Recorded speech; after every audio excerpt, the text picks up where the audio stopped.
దేవుడు నియమించిన నాయకగణం చేతుల్లోంచి దాటిపోవద్దు. At a time పనికిమాలిన చేతుల్లోంచి ఖచ్చితంగా బయటపడాలి. పనికిమాలిన చేతుల్లోకి వెళ్లకుండా జాగ్రత్త పడాలి. అప్పుడే వాడుకుంటాడు దేవుడు.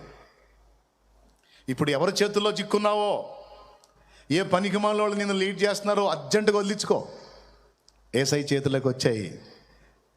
నువ్వు అన్యుడివై వచ్చినా సరే లోకస్తుల చేతుల్లోంచి బయటికి రా, యేసయ్య చేతిలోనికి రా.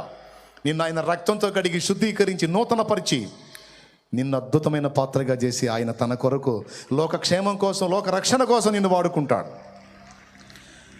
నువ్వు విశ్వాసమైనా, నువ్వు సేవకుడైనా, పరిచారకుడు ఎవరైనా సరే దేవుడు నియమించిన పాత్రల చేతుల్లోనే నువ్వు ఉండాలి. కానీ పనికిమాలిన చేతుల్లో నువ్వు ఉంటే నిన్ను వాడుకోలేడు.